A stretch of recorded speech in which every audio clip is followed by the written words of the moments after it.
Do do do do do do do do do do do do.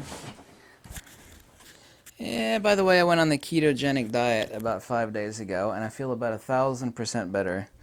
No more carbs, no more sugars. I always hated sugar. I never ate sweets. Just like everything's got sugar in it, right? I loved grape juice. No more grape juice for me, I guess. That was kind of off topic there, wasn't it? Slightly strange video. Well, it's not strange at all. And I don't know the best way to relate this, but I've actually talked, of course, a lot about the Fujifilm GFX. I noticed that they're selling used on eBay for more than a new one, which is really strange. So there must still be a heinous shortage of the GFX 50R. But importantly, I've been contacted by an enormous amount of people that have never owned a medium format camera before. And most of them said that they bought the GFX 50R for my enthusiasm and whatnot. Of course, I've no connection to Fujifilm. I don't get any money for, and of course I have no affiliate links, so it doesn't matter what you buy. I don't make a dime. But everybody's been incredibly happy, gotten a lot of questions about how to do this or how to do that. The one overlying theme, however, is that, and it seems like most people are using Capture One. Several people are using Lightroom. It doesn't really make any difference. Both are incredible output. Capture One is better on working with Fujifilm RAW files than is Lightroom. But they've all been incredibly happy and stunned, or even amazed as far as the output. I've been doing a bunch of advanced training on Capture One. I've been using Lightroom and Photoshop for ages, and I've been going through a lot of tutorials on some of the advanced features of tethering and masking and layering, and some unique export features that are unique, of course, to Capture One, which, since it's a completely different platform, and I've gotten pretty good with Capture One. I'm incredibly happy with it. I don't know about so much the fact that future new cameras are embedded within the new versions of Capture One. Ultimately, it's not only not cheaper than Lightroom or Photoshop, but people hate, of course, the subscription feature of Lightroom and Photoshop. I don't want to pay every damn month. It's like, yeah, but ultimately, how much does it cost every year? So Capture One is not any cheaper than the Creative Cloud Suite for Lightroom and Photoshop, which, you know, I'm paying for that now. And I actually made a mistake on Capture One. I bought Fujifilm Professional, and I paid 200 and some bucks for it. But then I kind of slapped myself in the head like a few weeks later, and so I paid an additional nearly $100 to upgrade to just Capture One 12 Pro. So it has all the raw profiles for Nikon and Sony, not that I'll ever use Sony, and basically 500 other camera models. I really only needed it for Nikon additionally, so, but very happy with that. I also realized that I have 3 computers I could put it on with Capture One Pro 12 as opposed to only 2 computers with Fujifilm Pro Capture One. But I'm incredibly grateful because, as I said before, I've actually waited 10 years for a compact, and of course Fujifilm is going to come out with a pancake 50mm. It's already been spotted in Japan. Someone's taken a picture of it on the camera, and the lens is literally that big. The 50mm f 3.5, I believe it is, or is 2.8. I think it's the 50mm 2.8. Now that's an equivalent field of view of a 40mm lens, since it's on the GFX. You multiply times 0.78, but I've been insanely happy, literally. And I hate everything. You know, I'm a curmudgeoned asshole that's hard to impress, and I hate everything, almost. But I've been so happy with this camera. I was like, why do you want this damn camera? I said, that's this exact same damn sensor and output as your other Fujifilm GFX, the 50S. And there are some obvious advantages to that, and I listed that, and I made a video on it. Especially the tilt-shift adapter attached to the viewfinder on the 50S makes it incredible, because I use it like a old twin-lens reflex camera, which I grew up with, a medium-format twin-lens reflex, like a Rolly, which I had a Rolly, but I had quite a few Yashica Mat 124Gs. You know, you'd look down like this, and I could actually snorkel the viewfinder up, so obviously that feature is not available here. One thing that's important I don't think I mentioned mentioned enough, is that when people look at this camera without actually test driving it, they say, oh, you know, look at that little, you know, it's just like a large version of an X Pro 3. You know, it's like a little peephole to look through. No, actually, the eye relief, you would get that idea by looking at this, but the actual eye relief on this is incredible on the GFX 50R. You have a tremendous, and I wear glasses, of course. The eye relief is tremendous on the GFX 50R. By the way, I've had a lot of people ask me for training videos using the X Pro trigger, the Godox X Pro trigger, and the 685 Speedlight, or 885. They all have the exact same interface and usage dials and buttons. I'm going to do that either tomorrow or the day after tomorrow, so I'm going to make that video. But I have to thank Fujifilm for bringing out the camera that I have literally waited 10 years for. This camera is awesome. Awesome with a capital A and A++ at the end of that. So incredibly happy. By the way, so many people kept asking me, and I've uploaded, well, I don't want to show it to you now. I have to bring it up on Flare. I've been doing a bunch of, oh my God, just the output with, I've got a 5K iMac 27-inch, okay? 5K iMac 27-inch. The GFX RAW files, and then using Capture One. Oh, Jesus. Talk about... What would be the comparison of the GFX RAW files, my 5K iMac 27-inch, and the RAW files from the GFX? It's kind of like a photographic version of a super hot Swedish supermodel wearing a thong G-string sitting inside of a cherry red Lamborghini. It's just perfection. The best of the best of the best of the best of the best. Well, just, oh my God. And I hit process on Capture One. I'm sorry, I'm having a moment here. Excuse me. I hit process on Capture One, and then it spits out a it spits out a 328 or 320 average megabyte TIFF file to edit in Photoshop, if need be. The full res JPEGs are 86 megabytes. And of course, you can't put those on Flickr. When you try to upload like an 80 megabyte JPEG even on Flickr, Flickr says, screw you, that file's too big. It doesn't say exactly those words, but essentially that's what Flickr says. So this video is kind of like a thank you to Fujifilm. You made... And Fujifilm, by the way, they will tell you that they're by far not the biggest photographic camera company.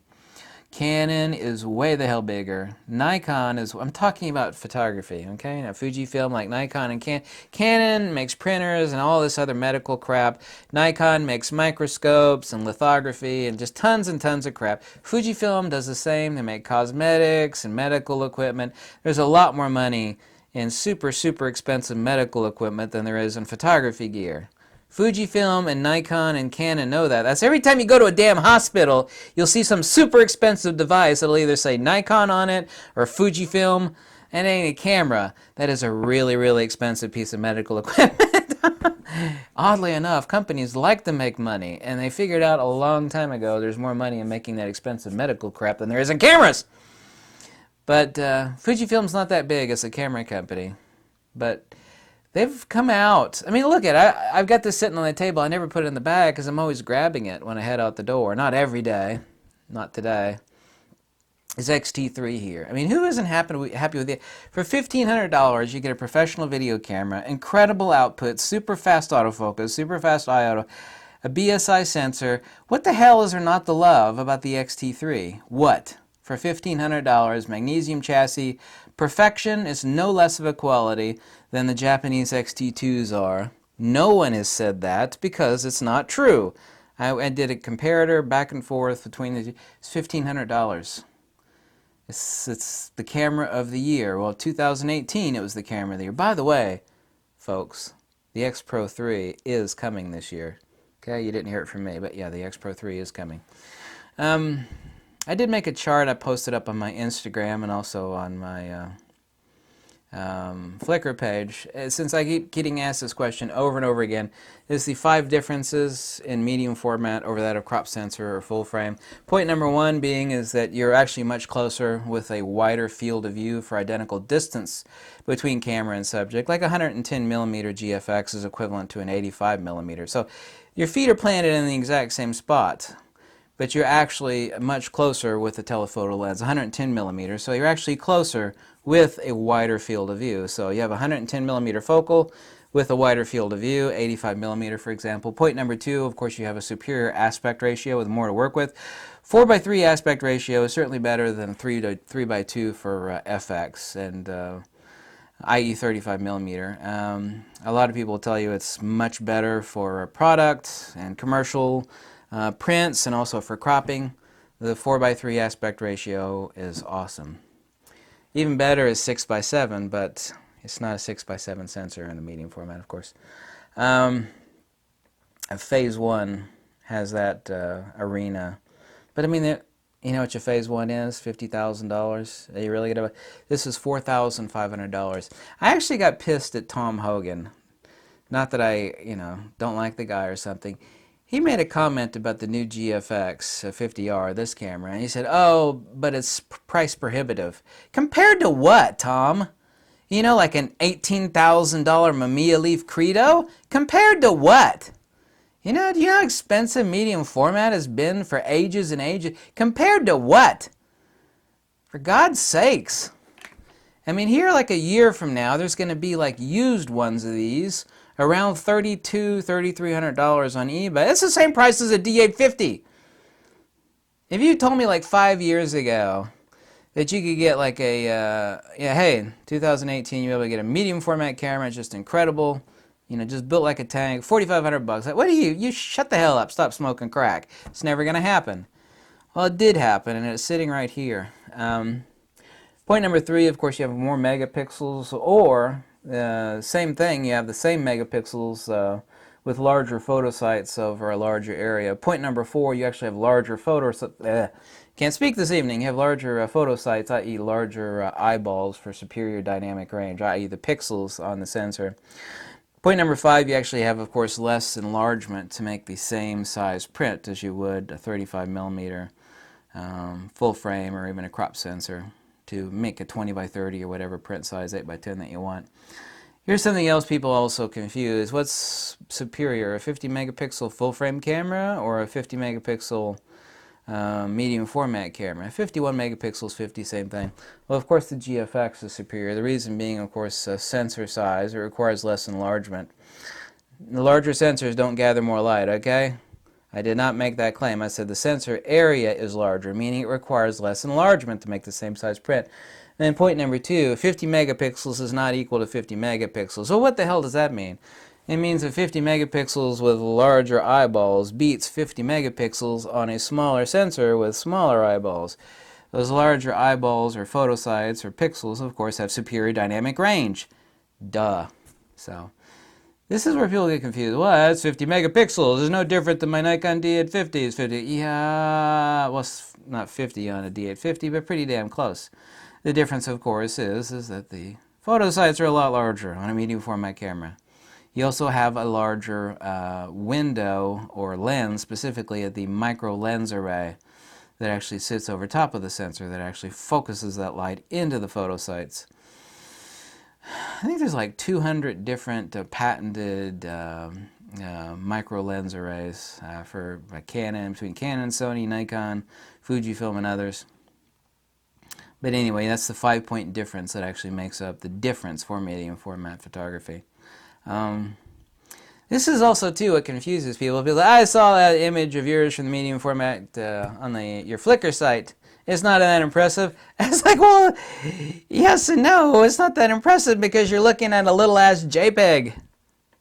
Why don't you take a look at a 320 megabyte, full-blown, crotch to the wall, full speed TIFF file from a GFX. Then tell me there ain't no difference between that and your full frame camera. Go ahead and tell me that then.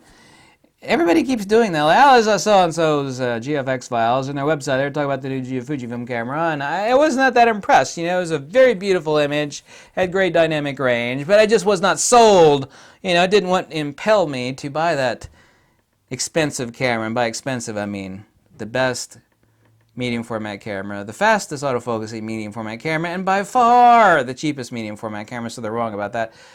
You're looking at JPEG images. You're looking at heavily downsampled images of a huge ass file.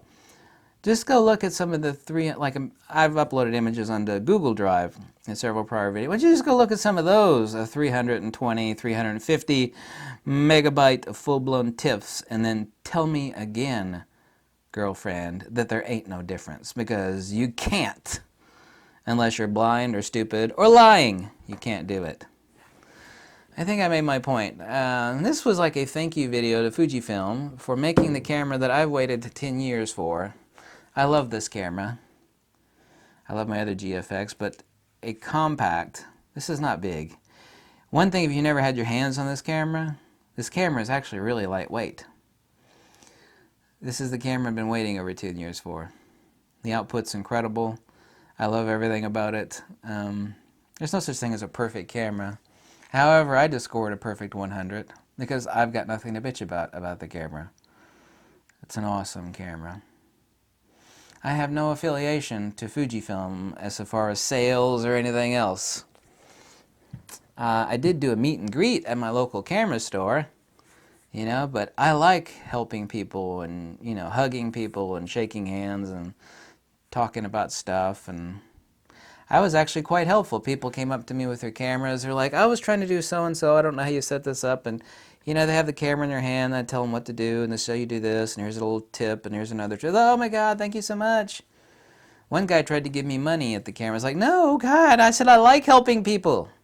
You know, I really appreciate that. It actually humbles me, but I actually like helping people. Whether you believe that or not, I have no idea, but if I'm lying, I'm dying. So thank you so much for watching. And my hair is really warm today. Must be global warming or something. It was like 65 degrees here. And this is like the first week in January. Not that I'm complaining, because I hate snow. I hate snow. I hate it a lot. It's one of many countless things I hate. This camera, just the opposite. Get you later. Bye.